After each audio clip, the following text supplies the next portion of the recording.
from what I've heard behind the scenes, they might not even have long left in this world. And actually, when you look at all the people that they have gotten rid of over the times at GB News, Simon McCoy, Colin Brazier, big names that they've, Kirsty Gallagher, big names that they decided to axe. And then in their place, they have put in a lot of people who look a bit like sixth formers, people who weren't particularly names to begin with, who probably only cost about 60k a year. It is about money, Dan. A developing story, GB News is now trying to blame the Ofcommunists for the axing of its late-night comedy series Headliners, first revealed here on Outspoken on Friday. So you'll remember a whole load of big names at the channel were called into this meeting and told brutally they were going to be out of a job within 2 weeks. Leo Kearse, Josh Howie, Nick Dixon, Cressida, Wootton, Lewis Schaefer, lots of people who had become familiar faces to the GB News audience. And I was told that it was because Patrick Christys, who is the host of the 9 p.m. till 11 p.m. show, wants an extra hour and wants a boost on his £350,000 salary, which personally I think is utterly crazy, given that when I was at GB News, the whole reason that Headliners was created was because I knew it was mad to be doing a 3-hour show in primetime. You just couldn't do it well.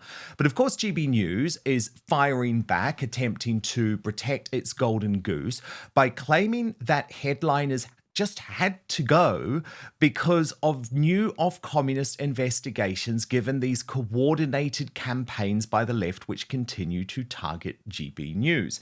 But as Lani Dowding, a former GB News regular who quit the station in protest of its treatment of Mark Steyn, posted, in the old days, people would just change channel. Now they orchestrate mass complaints. Shame on GB News for capitulating when it first happened to Mark Steyn. And I will, of course, remind people that that was also the reason behind my departure from the station alongside with Lawrence Fox. It was a coordinated left-wing campaign organised by Carol Vorderman. But anyway, here is how the story has finally been picked up in the mainstream media. GB News is considering axing its anti-woke comedy show following a raft of complaints about a remark made about the LGBTQ plus community. I mean, the fact, by the way, the Daily Mail even uses the LGBTQ plus. Do you know what that plus involves, Daily Mail? Anyway, one of the presenters of Headliners suggested on Saturday the panel show could be taken off air within 2 weeks. The programme, which is a comic spin on traditional newspaper review shows, is currently at the centre of GB News' latest dispute with regulator Ofcom. More than 1,200 viewers complained and 70,000 people signed a petition after comedian Josh Howie appeared to suggest the LGBTQI plus community included pedophiles. The remarks were made during a segment on a sermon by a US bishop which urged President Donald Trump to have mercy on gay, lesbian and transgender children. Mr. Howie referenced a statement from the bishop's church calling for the full inclusion of LGBTQ plus people. The comedian, who has insisted he was making a joke, said, "I just want to say that includes pedos if you're doing the full inclusion." And by the way, obviously, that is partly a joke, and surely an 11 o'clock show on television at night should be able to be a little bit edgy.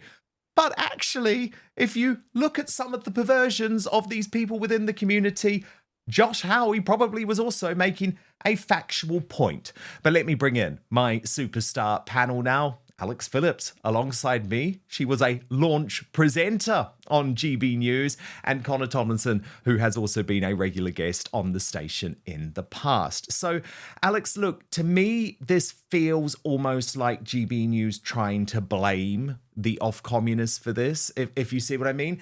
But surely they should just be ignoring these coordinated campaigns by the left. Yeah, I mean, look, I think that, Ofcom and the Coordinates campaign, you have to deal with them. The problem is Ofcom will have to do an investigation, then you have to send over evidence. It's very time consuming.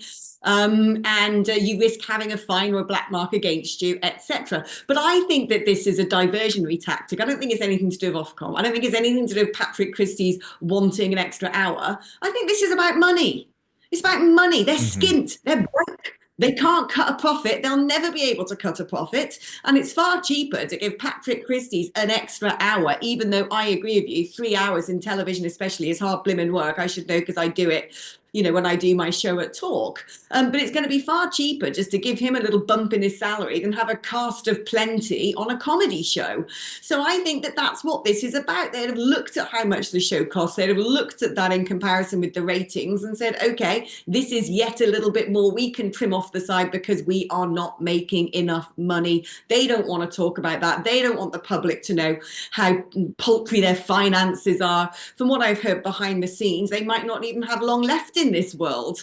And actually, when you look at all the people that they have gotten rid of over the times at GB News, Simon McCoy, Colin Brazier, big names that they've, Kirsty Gallagher, big names that they decided to axe. And then in their place, they've put in a lot of people who look a bit like sick formers, people who weren't particularly names to begin with, who probably only cost about 60K a year. It is about money, Dan. I think you know that really. Cheap and I think this is, yet again, it is, a sign isn't in very good health financially. It is ludicrously expensive to try and run linear television. You come with the risk of being strangulated by the regulator as well. Talk TV only lasted about a year because they realized that it was just not going to work and costs far, far too much. And I think GB News are desperately trying to stay afloat. And this is the latest casualty in that exercise. So, Alex, I'm going to have to ask a follow-up. You say you're not even sure how long GB News has left. Are you talking about the whole channel? Yeah, I mean, look, from what I've heard, and I don't want to sort of say too much, they're still not making any money. And at the end of the day, when people invest into a project, they either do it out of philanthropy or because there's a social concern and because they don't mind whether something makes a profit or not, or they expect to see some sort of return on that investment. Now, I don't know what their slate of investment looks like at the moment. I know that they have struggled ever since launch to try and keep costs down. They have cut wherever they could. You know that, Dan. You and I sat in that studio building together with, didn't even have enough desks, not enough floors, the horrible state of the toilets. And it's the same actually in all broadcasting, frankly speaking. If you go to Channel 4's in trouble, elements of the BBC are in trouble, although they've got the license fee. ITV are having to make huge changes to their daytime schedule. Everybody in the broadcasting industry is suffering because there's far too much competition, far too many channels, therefore not enough eyes on your products, therefore not enough in terms of advertising revenue, and it's increasingly expensive to make content. So I think that it's about that more than anything else. But first, if you're anything like me, you've spent so much time trying to find the perfect skincare treatments for your face, only to realise that you've been neglecting the skin on your neck. But as I've got older, I've actually started to realise that is a massive oversight because the neck is always on display, right? Yet so many folk treat it as an afterthought in their routine. I fell into that trap, but so many women in our Outspoken audience will know that skin on your neck is thinner, more delicate, and less oily than facial skin, which means it requires specialised care. Now, that's why I was completely blown away when I received and let me show you, I've got it here. It is a beautiful product, my GoPure Tighten and Lift Neck Cream, which, oh my goodness, smells so good. It's so smooth, and it is transforming the necks of women and some men like me all across the globe. It is such a gorgeous product. I actually saw a noticeable difference within just weeks, and I know it can become a game changer for you too. Outspoken viewers and listeners get 25% off GoPure using the code DAN at checkout. So just head to gopurebeauty.com/Dan, use code DAN, and you're all set. But let me tell you, GoPure's proprietary firming complex designed to visibly firm and smooth skin on your neck and chest in as little as 4 to 8 weeks. And this is mad, right? They did a consumer study. 100% of users said their skin looked more supple. 97% noticed a firmer appearance. Indeed, GoPure's full line of science-backed skin and body care have delivered for over 100,000 real women with real results. Dermatologist recommended, cruelty-free, which I know is important to a lot of people. So I guess you could say with over 1 million jars sold, this beauty secret is no longer a secret. So tighten, lift, and restore elasticity in your neck because your skincare routine shouldn't stop at your jawline. Remember, for a limited time, Outspoken viewers and listeners get 25% off GoPure using the code DAN at checkout. That is DAN. So just head to gopurebeauty.com/Dan, use the code DAN, and you are all set. And after you buy, do us a favor. When they ask where you heard about GoPure, tell them it was after watching Outspoken. But now, back to the show.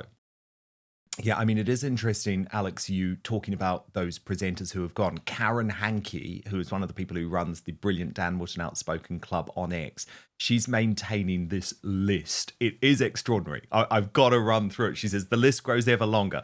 Mark Stein, Kirsty Gallagher, Andrew Neil, Colin Brazier, Alex Phillips, Simon McCoy, Darren McCaffrey, Anaya Falaraman, Gito Harry, Daisy McAndrew, Dominic Frisby, Rachel Sweeney, Rosie Wright, Mercy Moroki, Dahana Davidson, Becca Hudson, Isabel Oakeshott, Paul Hawkins, Father Calvin Robinson, Lawrence Fox, Rhiannon Jones, Mark Longhurst, Arlene Foster, Pip Thompson, Dan Wootton, Liam Halligan, Ray Addison, Polly Middlehurst, Albiam Ancona, Tamsin Roberts, Caroline Flint, Tonya Buxton, Esther McVeigh, Philip Davies, Alison Pearson, Andrew Doyle, Mark Dolan, Isabel Webster, Stephen Wolfe, Paul Embry, Will Hollis, Darren Grimes. Now you add the 10 headliners on. I mean, it is quite astonishing, Connor Tomlinson.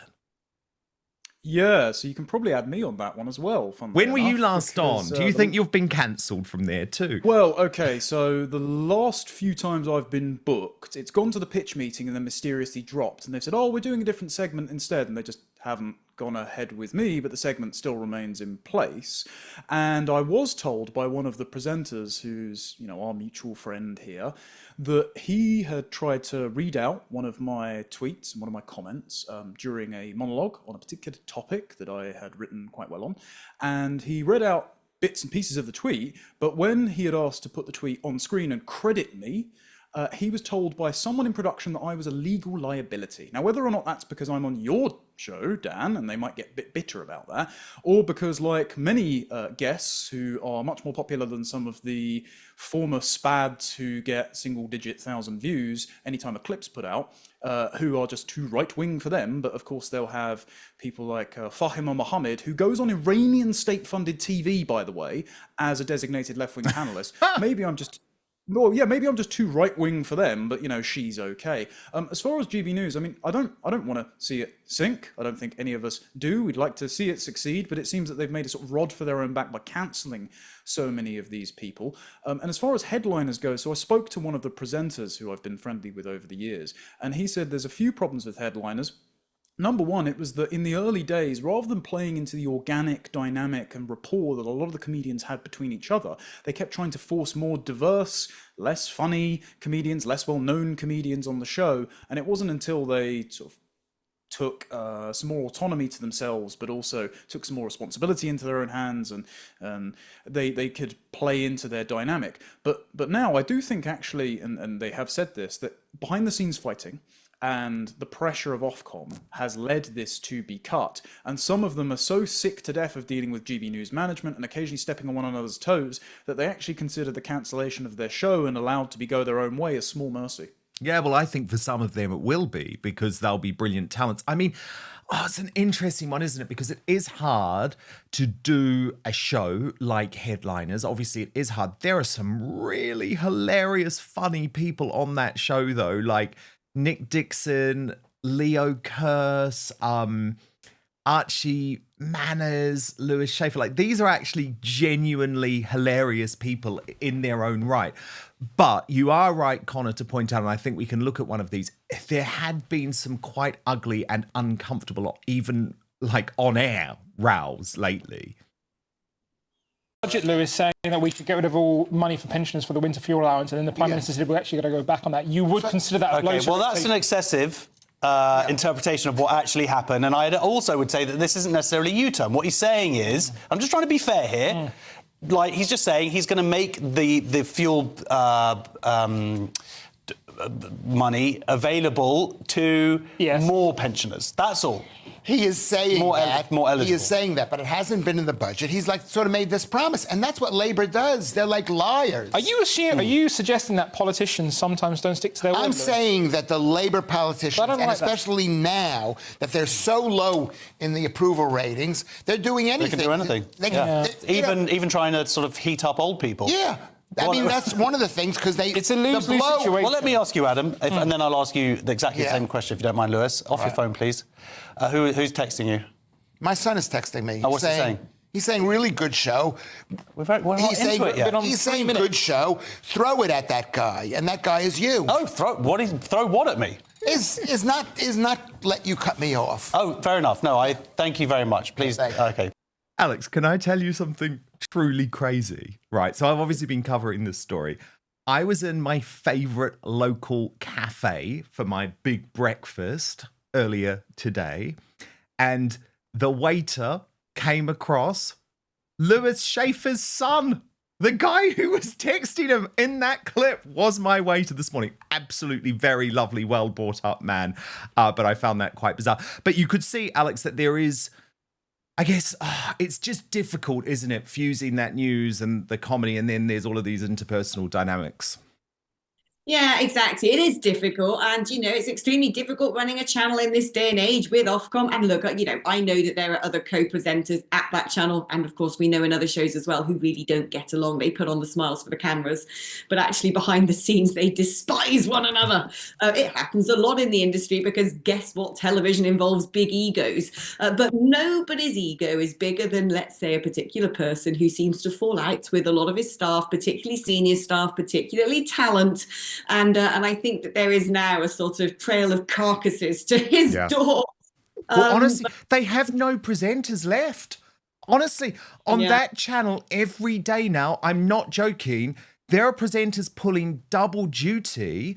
And Connor, sources from within the station are telling me some of the presenters are now complaining, because this is no exaggeration. I went and checked and it's true. Some presenters are now hosting for 6.5 hours a day, because they're being asked to do their own show and fill in for other presenters. I mean, that is crazy, isn't it? I remember being a panellist on Mark's show back when it was still 3 hours, and by the end of just sitting on the sofa, not even talking that entire time, it felt like my eyeballs were being, like my soul was being sucked out through my eyes because of the studio lights. So 6 hours and doing hosting duties, can't imagine the pain of it. And look, they've still got some very good presenters. I mean, despite your differences with Patrick, Dan, I think, is very successful.